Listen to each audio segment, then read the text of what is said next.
been having an extraordinary amount of fun. We should have been recording that too. But have. anyway, welcome to the Why of It All podcast with Melanie and Gina. Yes. Today we are going to have a real, raw, vulnerable, and authentic conversation. Mm-hmm. Thank you for joining us. So good to be here. I know. So good to be back together. Yes. We're enjoying it. Yes. So we're just going to dive right in. Yes, we have some questions. So today's just kind of like a Q&A. A lot of these things Melanie and I have talked about before in our long, in-depth conversations, but we just kind of wanted to be authentic today and just ask these thought-provoking questions so that if it can help anybody that's listening, that's our point and that's our goal. So let's dive right in. I'm going to ask the first question, Melanie. So, Melanie, what pivotal moment in your life sparked your healing journey?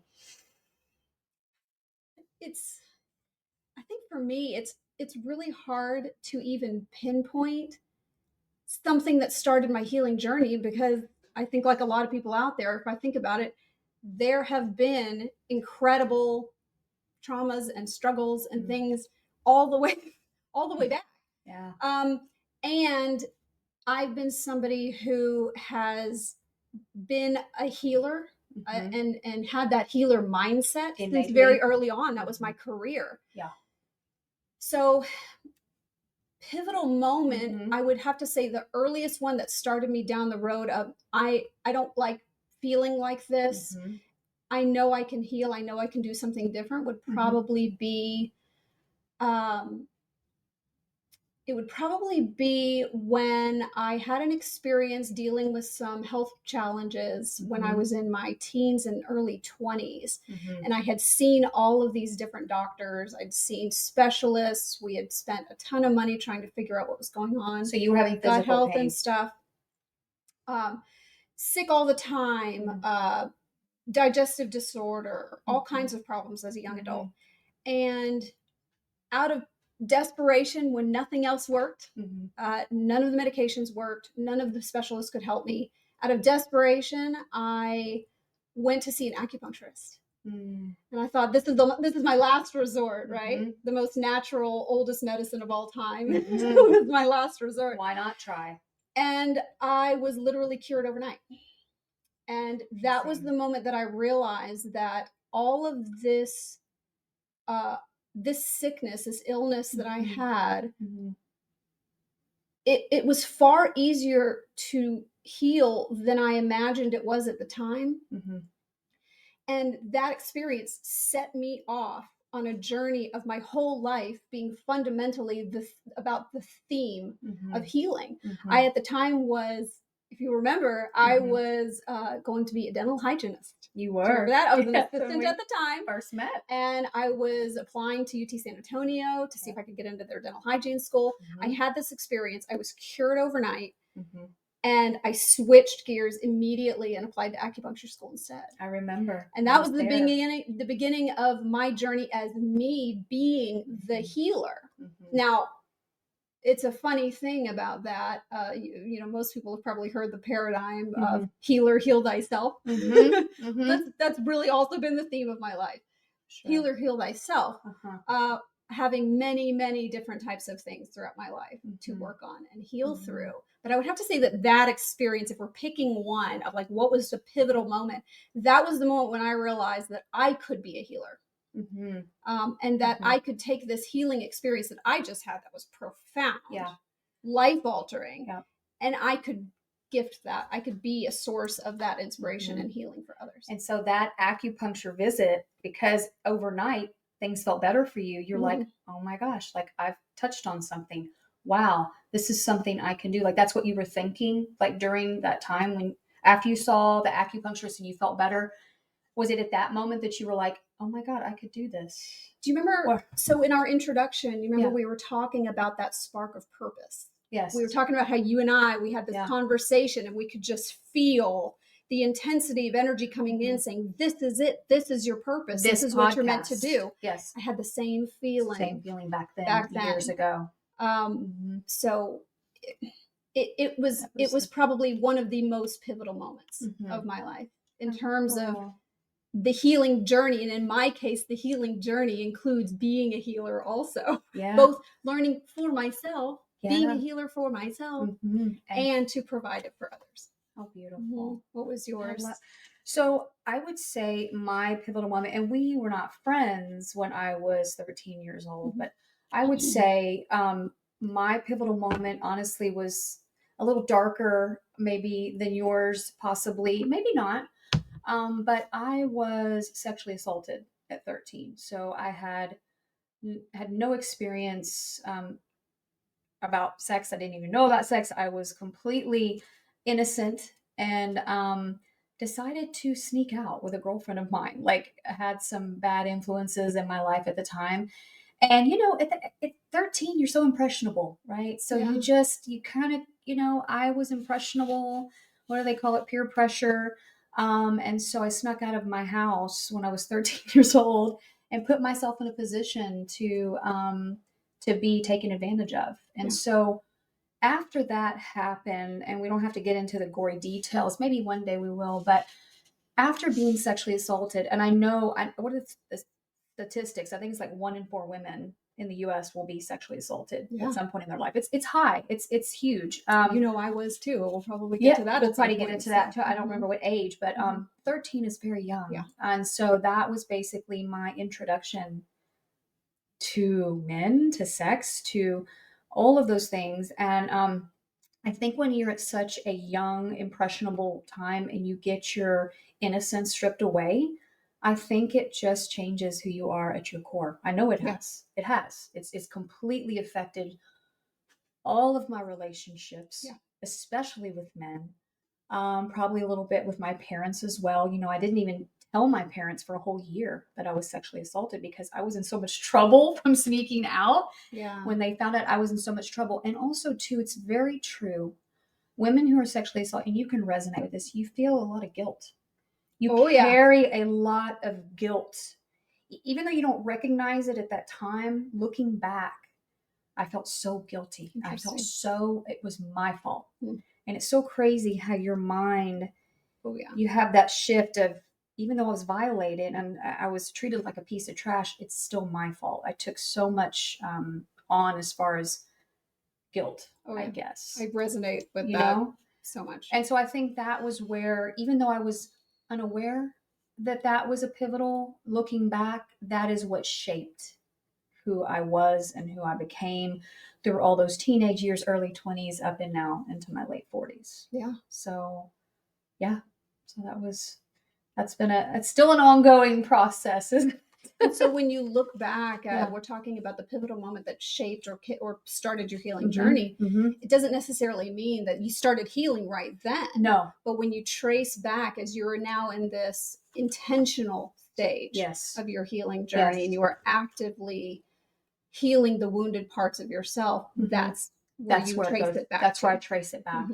Because and maybe I've blocked things out before that happened, because I feel like I had a really great childhood. That's something we both connect on too. We both came from loving, caring, sturdy, stable family upbringings. And so very blessed in that department. We were.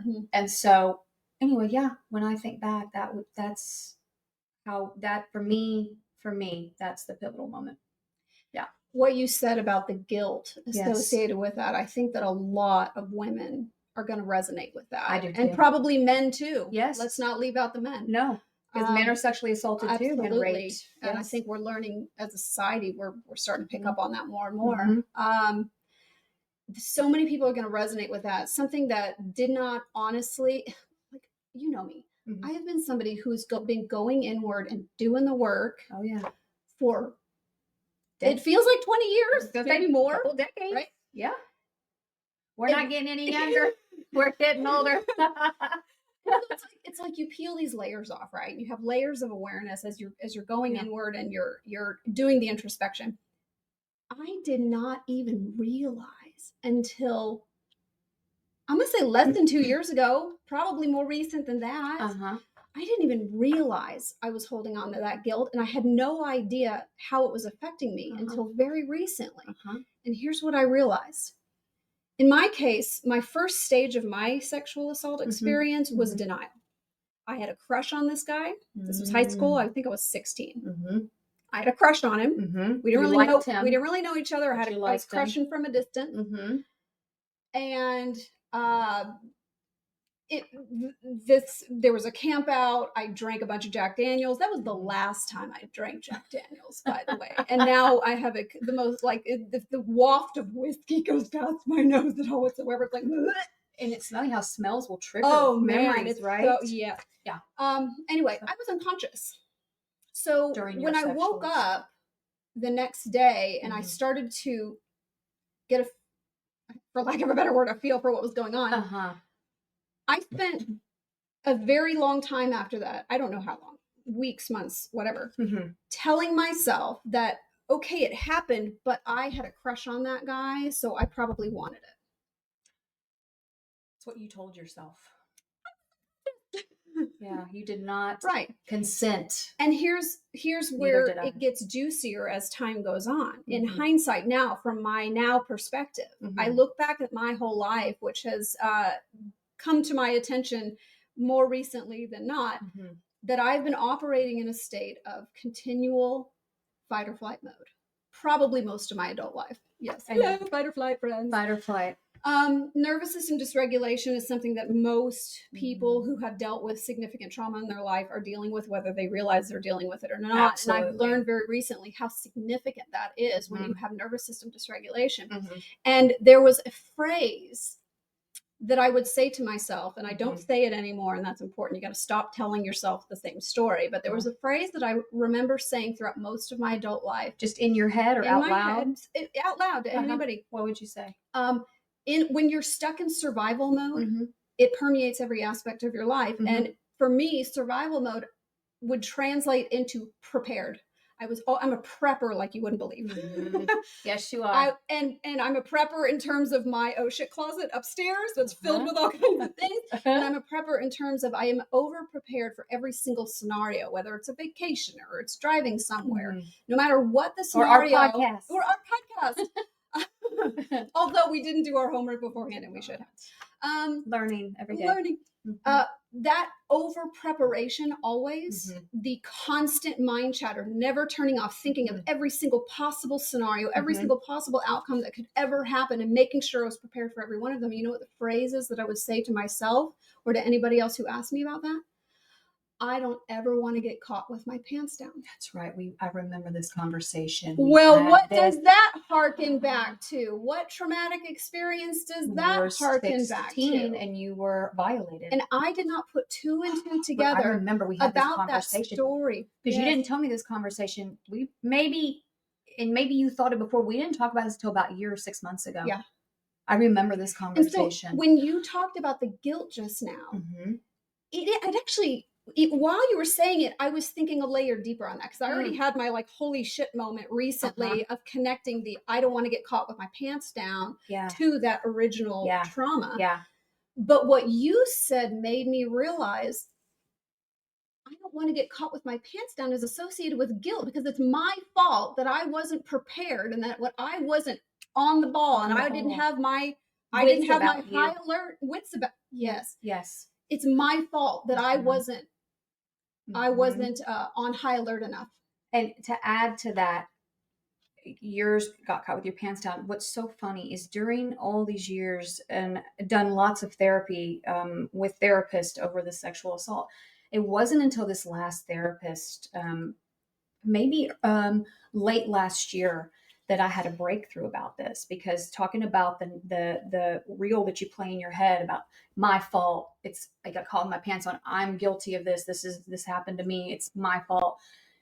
Nobody in all of those years, even though I told my parents about it a year later, I told maybe a couple of friends, but I didn't really talk openly about it to a lot of people, maybe a couple of close friends, but my parents, and nobody through all of those years ever said to me, you're a survivor. You can have a victim mentality. You can choose to stay in that victim. And I think that I stayed in that victim mentality for so long. And then when somebody finally said, I told them my story and they go, Gina, you survived. You did because I had to go into deep, description about that night and about everything that happened to me and just the smells and the feels and the pain and everything. And he's like, you survived.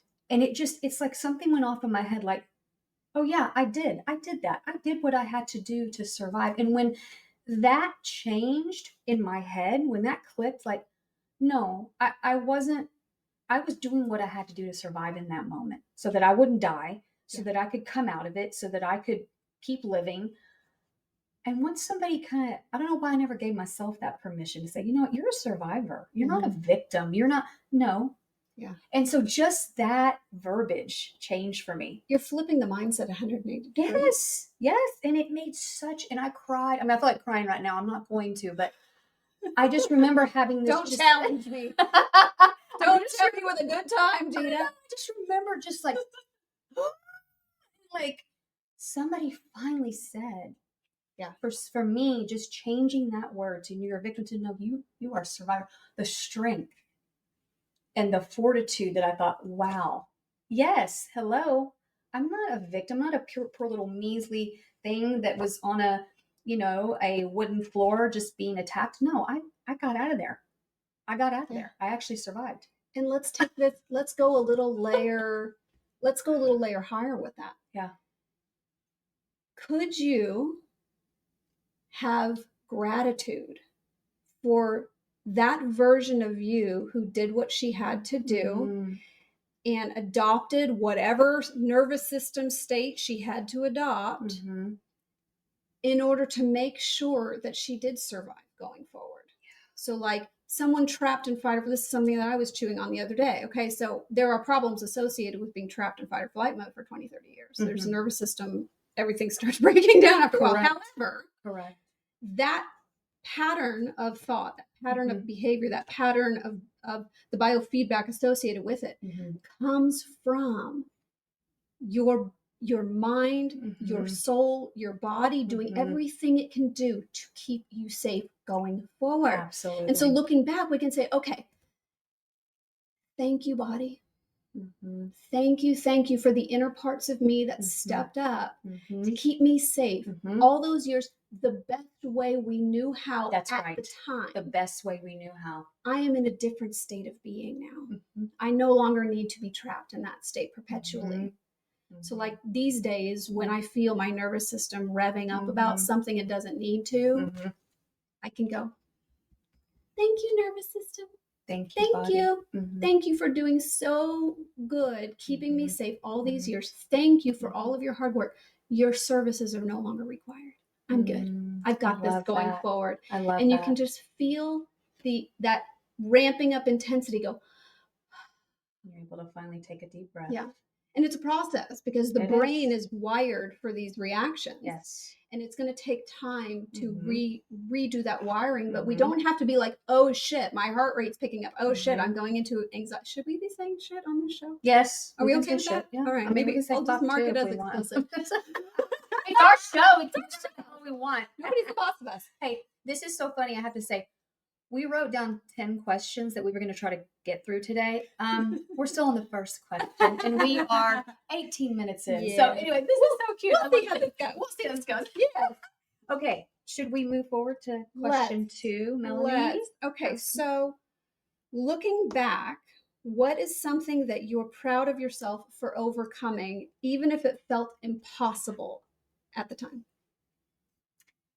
Oh God, there's so many ways this question could go. Man.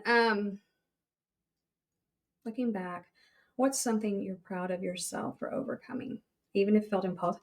You know what? I'm going to bring a tangible thing that happened. My divorce. That was probably one of the hardest things I went through back in 2013. Of course, when you're divorced and you have a small child, that makes it even harder.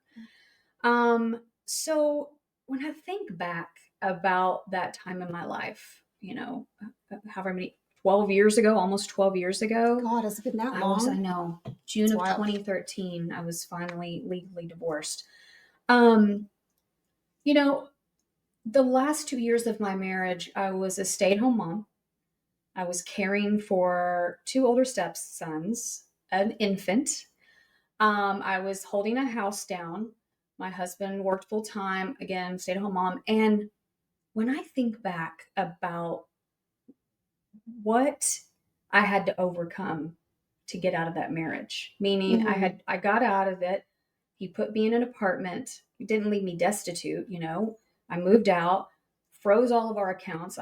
He was my only source of income at the time.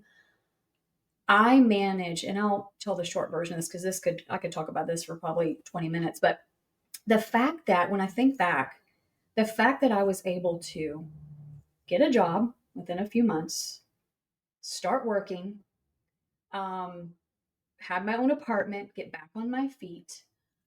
He also left me with a lot of financial debt, unfortunately, and my credit was ruined because of, and I'm getting really vulnerable here, but that's the truth. But I was able to get out from under, it took me 5 years to pay off his debt. I paid it off. I had to make some sacrifices. I moved in with my parents for a year so that I could build my home. That's right. Yeah, sacrificed. Yes. Worked with a credit, a person that like helps you get your credit back up. Got my credit score again so that I could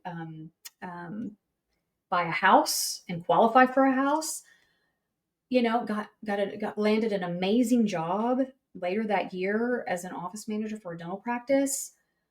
Started making more money and was able to build my own home and do all of these amazing things. And so when I think about, and dare I say, you're thriving now more than he is. Not that it's a competition. Not that it's a competition. But just when I just think about, I'm proud of myself for where I started in that dark place when I was faced with divorce and being a single mom and not knowing how to navigate that. I mean, I came from not a broken house. My parents were married for almost 60 years before my father died. I came from a institution where marriage was appreciated and respected. And so having to navigate it, and I didn't navigate it by myself. Of course, you were there. I had friends there, my family. Thank God for my support system. But when I think about what I'm most proud of, I think it's those 3 years that I had to struggle and fight for myself and just keep going every day when when I wasn't used to not having my child for a few days at a time. I was not used to, living by myself again. I was not used to even working at that point. But here we are. And 13 years later, and yes, my life, I could not have dreamed it better. I think I've told you this before. I actually, when I look back, I thank him for wanting the divorce. I probably would have stayed just because of my ideals and morals when it comes to marriage. And the fact that he wanted a divorce, you can't stay married if somebody else wants it. It has to be two people. So talk about what a gift. Talk about looking for the gift, yes, and the opportunity within struggle. And sometimes it's easier to do that in hindsight. It is. It is.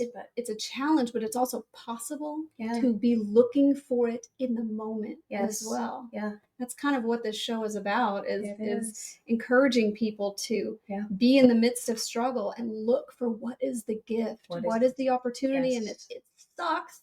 Yes. Right now, and it was hard, but there's something that's going to come from this, and you got to look for that. Absolutely, and I've grown so much as an individual through that hardship. So, So, Melanie, looking back on your life, what's something you're proud of yourself for overcoming, even if it felt impossible at the time? I bet you could take a big guess on what this one is. Probably. I lost a child, and God. At the time, what year was this? 2014. It was 20. I think it was early 2014. And we were almost full term, not quite 34 weeks, I think. And I remember being in the perinatologist parking lot, sitting in my car. After having been given a terminal diagnosis. I remember calling my mom. I think I called my mom, maybe my sister, and scream crying alone in the parking lot. And I remember thinking, nope, this isn't right. No. This isn't how this goes. This isn't me. No. This doesn't happen to me. No. You were in denial. Complete. denial, complete rejection Shock, of the probably. reality of the situation. But to mine and my husband's credit, of course we spent months or actually weeks going through when we got the diagnosis. We got the diagnosis at 20 weeks. And we spent God knows how much money and time traveling around, visit to different perinatologists and specialists all over, and doing all the tests, getting the poking and the prodding and the amniocentesis needle this long, going in, stabbing, pulling fluids out, blah, blah, blah. I can't imagine. I went through all of it thinking we're going to find a solution. This sucks, but we're going to find a solution. And then we get to about close to that 34-week mark. And when we were told, sorry, there's nothing else that we can do, I have never felt lower in my life. And also that, how am I going to survive this? And we basically made a choice at that point that this is going to go one of two ways. This is going to destroy us for the rest of our lives, or we're going to get through this and heal. And and of course, my way of doing that is intentionality. And I thought, there's no way we're going to make it through this without being intentional about this healing process. And so we did. So the day came, I gave birth to him. He was alive, folded in half butt first. That was interesting. We held him for as long as we could. And then it was time to let go. And then we let ourselves grieve. We let ourselves grieve really hard for months. But the difference was you have to feel the feelings. You cannot stuff the feelings. You can't ignore them. No, they will fester and kill you. So we let ourselves feel the feelings, and what that looked like was just uncontrollable bawling, ugly cry, sobbing all over the place, in my car, in parking lots, various places in public, whatever, just as needed, but with a time limit on it. Did you? I don't remember what the time limit was, but it was when the grief would well up, I would let the feelings come out and release them. With holding in the back of my mind simultaneously the knowing that this is a valve. I'm releasing a valve, and at some point I'm going to feel the emotion dip just a little bit. And that's the moment where I know, okay, time to turn the valve off for right now. It was you relieved yourself. Yes, it was not stuffing. It wasn't blocking flow at all. It was intentionality. This is about a release. I'm going to release it until until I've gotten out what needs to come out for the day. And then I'm going to be done with it. And we're going to move on with our day. Would you and Ben cry together, or would you grieve separately? That is a great question. I don't know if I remember. I think in the early days, we definitely grieved simultaneously, but he had a different way of handling his own stuff. For me, it was about let it out, but don't dwell in it. Let it out. It's okay to feel the feelings, but you can't just marinate in them forever. This is not my new state of being. This is a process that I'm going through. And Gina, 4 months is what it took. Who out there in the world has recovered from losing a child after 4 months? Exceptional. 4 months. It's miraculous. And we have been doing all kinds of intentional work with it, not just feeling the feelings, and that's it. Of course, there was belief work. My mother is a wonderful healer. She was helping to guide us through. We hope to have her on some the of podcast. The cognitive belief works. Yes. But after 4 months, my husband and I looked at each other, and both of us, to our surprise, were like, "Are you ready to try again?" And it's like, actually, yeah. Both of you. Are you? He's like, yeah. Why not? We were surprised. Like, we didn't expect that at all. And it wasn't a cover-up. It wasn't like we were trying to replace the child we lost. We genuinely felt lighter in our hearts. There was, of course, no forgetting the one that we lost. That's not ever going to happen. Of course not. But we were intentional with our healing process without stuffing anything, but without getting stuck in it either. And staying there. And 4 months later, we were ready to try again. It was successful. Lucky. And blessed. 9 months after that, we were Sure. holding our perfect baby girl. Mhm. You know what? We need to have a whole podcast on grief. I think we need to. Sure. We need to. I think we need to do a whole, because both of us have had grief in different ways, but loss. Yeah. We both experienced, and I think we need to. I think that's a whole podcast in itself. But yeah, We'll have plenty of opportunities. oh yes. We're just now on question Yes. 3. Oh my gosh. Oh, what do you think? One more question? Yeah. Or what is What kind of time are we at here? 30. Where do you see that? I don't care. Okay, I don't have my glasses on, so I can't see that. I'm too far from that. But you can keep an eye I on could that. keep it. Yeah. I'm gonna say let's do one more and see where we're at. Yeah. Let's Okay. do it. Go ahead. Okay. So, Melanie, was My cat's barfing over there. I was wondering. That's the cat It sounded barfing. like somebody coming upstairs, but no, that's No, barf. That's a Cat cat barf. It's All okay. right, guys, you heard it here. Gary barfing in the Yeah, background. you'll all meet Gary at Yes, some point. yes, Gary you puts will. himself into You everything. will. Melanie, Mhm. so was there a point where you felt completely stuck in your healing process? And if so, what helped you move forward? If you can remember I felt a time. completely stuck many times. Yeah. Like, there's no point in even counting them. Yeah. I felt probably, a bazillion infinite Mhm. number of times that I felt stuck. Mm-hmm.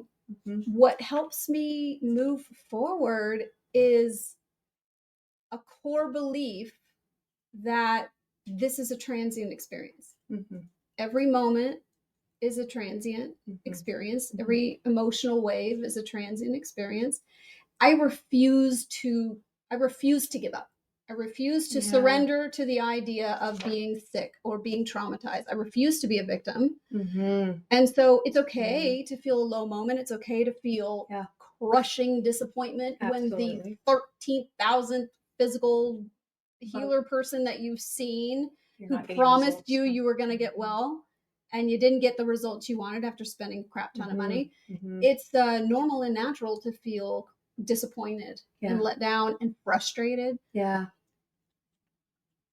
Feel the feelings. Yeah. It's acceptable. You're human. And then, okay, now what? Yeah. For me, it's that I just refuse to give up.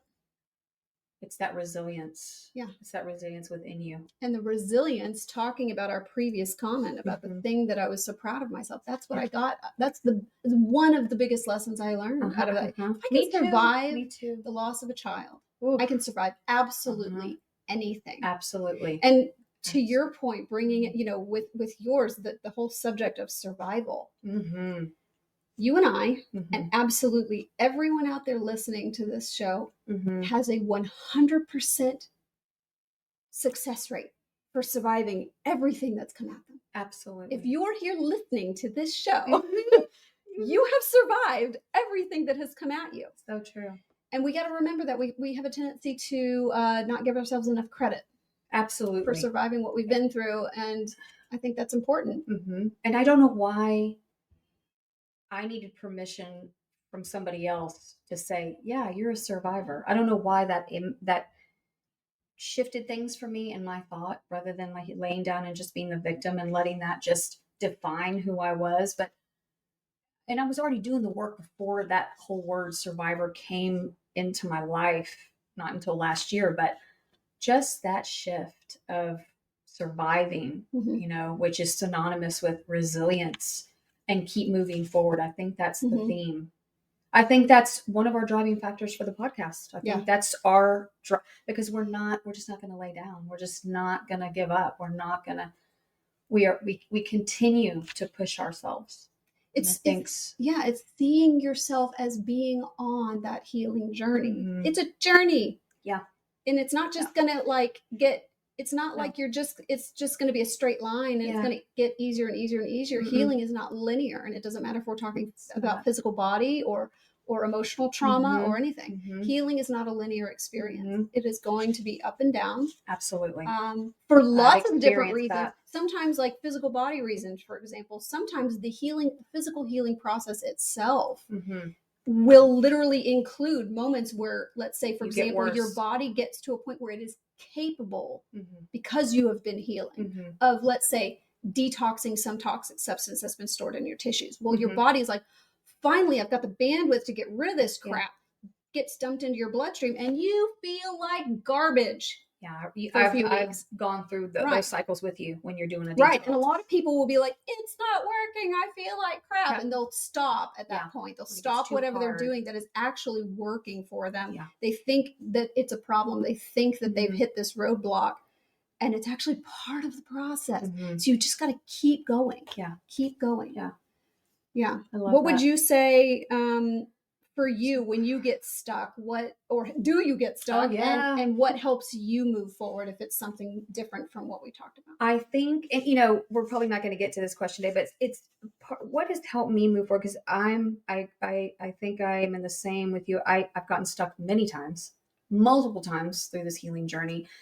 But what's helped me move forward is some of those daily practices that I've incorporated into my life, like reading my morning devotional, meditating, journaling. Those things that I've incorporated all throughout the last, I'd say 25, 30 years of my life, have contributed each time I do it. It's like it takes me another step further in this journey. And I just feel like it's those little things, it's those mundane things, like getting up and praying for 5 minutes before my feet hit the bed. Yeah. And I say that's little. It's not little to me. Meditating for 5 minutes in the car on the way to work, listening to a relaxing, meditative song, journaling, even if it's a page, maybe it's not every day, but I do the best I can to be consistent. And I just think it's those little practical things that you can fit into your day to just keep the momentum, to keep the momentum going, keep things moving forward. As I think we have the same mindset in the sense that, and we've already said this when we're not going to lay down. I just feel like every day we have another opportunity to do something, to make something of ourselves, to push harder. This podcast is going to be a lot of work. We've already discovered that it's already, but we're loving it. We're enjoying it. It's, and I think we talked about this maybe in our intro, but like when you find what you're supposed to be doing, it doesn't feel like work, right? Yeah. Even though you've got to do the tasks and you have to get things done so that we can be here talking to you guys, but just staying in that place of following your bliss, right? Following your passion. And I think I've always tried to do that to some extent. Maybe not all weeks look like this or not all months, but as long as there's some progression. Right. Right. Well, and what you're doing with with those practices, with gratitude journaling, meditation, whatever, all of these little things we do, it could be putting a fire in the fireplace. It could be lighting candles or aromatherapy or listening to beautiful music in your home. There's all these little tiny adjustments that we can make each and every day, and you have to choose to do it. It has to be an intentional thing. Where these little tiny things that you can do to raise your vibration incrementally. So when we're in a dark place, we've hit, some kind of roadblock or whatever, and you're in a dark place, your vibrational state is going to go down. And you can't, it's very difficult to bring in just joyful experiences when you're down here. Absolutely. You've got to find a way to raise your vibration, and you're not going to be able to get from here to here. It's too big of a jump. Yeah. But you can get from here to here. Yeah. And here to here. And here to here. Yes. And it's those little intentional practices that get you there. And there's an infinite number of different things that people can do. For my husband, it's running. Yeah. He goes and runs. Yep. It releases the stress. It brings gets his endorphins going. For you, it's hiking. You love being in nature. Yeah, hiking is certainly one of them. a big one, a big part of it. And I've got a lot of little daily intentional practices like you do. You do.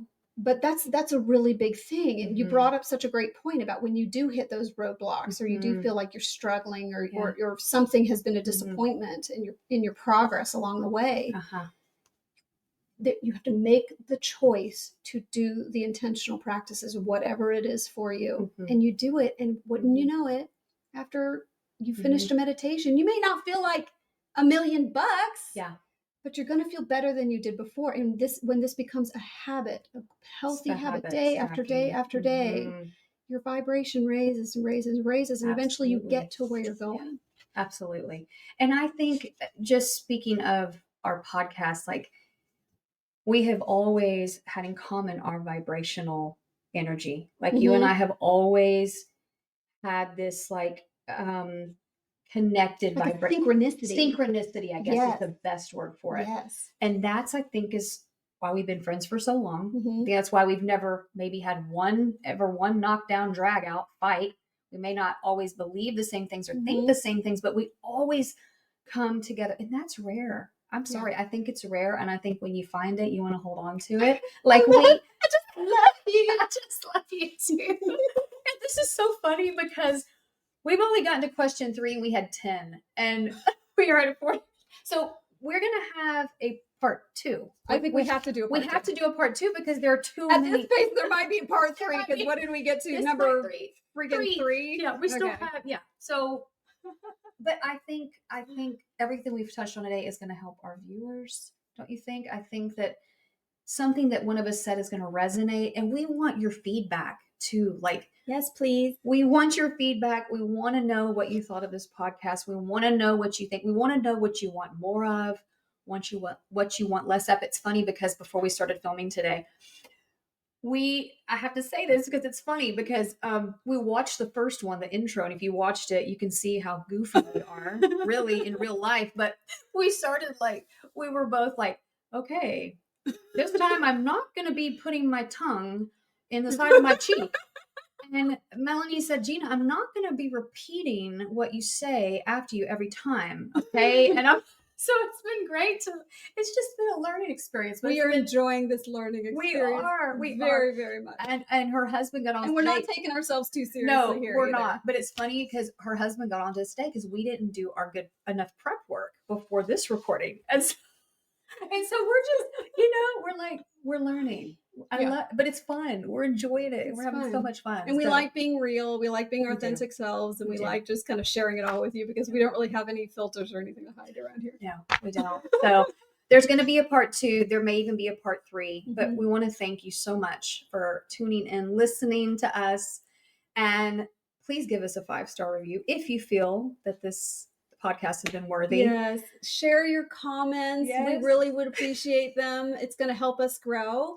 Give us a thumbs up, subscribe if you're enjoying what you're hearing so far. Please share with your friends. Yes. Help us grow so that we can reach out and connect with more people who can potentially resonate with this message. And hopefully a rising tide lifts all boats. Yes. Okay. Thank you. Bye. Guys.